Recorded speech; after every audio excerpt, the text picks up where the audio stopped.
Hello friends, இன்னைக்கு என்னுடைய மதியானம் லஞ்சு பார்க்கலாமா? ஹெல்த்தியாக வந்து சிம்பிளாக இருக்கும். ரொம்ப சுட சுட ஒயிட் ரைஸ் நல்லா ஆவி பறக்க இவ்வளோ சூப்பராக இருக்குது பாருங்க. நல்லா மல்லிப்பூ மாதிரி இருக்கும் உதிரியா.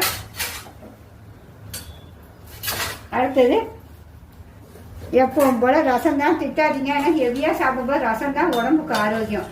அதுக்காக சூப்பராக தக்காளி ரசம் வச்சுருக்கோம் பாரு. பார்க்கவே எவ்வளோ அழகாக இருக்குது பாருங்க. ரசம் அப்படியே காலையில் எல்லாரும் குடிச்சுங்க, ரொம்ப சூப்பராக இருக்கும். அது போக எனக்கு எறா தொக்கும் வச்சுருக்கேன் பாருங்க. இந்த எறாவுடைய தொக்கு வந்து லிங்க்ல கொடுத்துருக்கேன், கண்டிப்பாக பாருங்க. செம்ம டேஸ்ட்டாக இருக்கும் எறா. அது இதை போட்டே நம்ம சாப்பிட்டுடலாம். அதுக்காக தான் இன்னைக்கு ரசம், வேற ஒன்றும் இல்லை.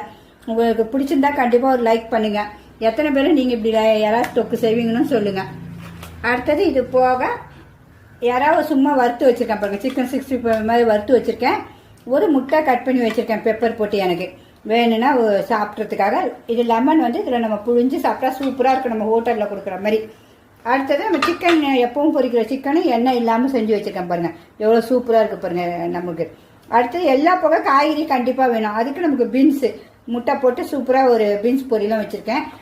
லாஸ்ட்டு எல்லாம் சாப்பிட்டு நமக்கு ஏதாவது வேணும், கண்டிப்பாக ஸ்வீட் வேணும், இல்லைன்னா பழங்கள் வேணும். பார்த்தேன் இன்னைக்கு லட்டு இருந்துச்சு, சூப்பரான லட்டு. இன்னைக்கு இந்த லட்டு சாப்பிட்டுக்கலாம் சாப்பிட்டுன்ட்டு. அவ்வளோதான், வேற ஒன்றும் இல்லை. அதுக்காக தான் சிம்பிளாக இன்னைக்கு ரசம் வச்சேன். உங்களுக்கு என்னுடைய சமையல் பிடிச்சிருந்தா கண்டிப்பாக லைக் பண்ணுங்க, உங்கள் ஃப்ரெண்ட்ஸ் அண்ட் ரிலேட்டிவ்க்கு ஷேர் பண்ணுங்க. ஓகே ஃப்ரெண்ட்ஸ், பாய். சாப்பிட போகிறோம், ரொம்ப பசிக்குது. அதுமாதிரி எங்கள் கார்டனே இன்னைக்கு எப்படி இருக்குன்னு சொல்லுங்கள். கார்டனுடைய பூ எவ்வளோ அழகாக இருக்கான்னு சொல்லுங்கள். இதை பாருங்க.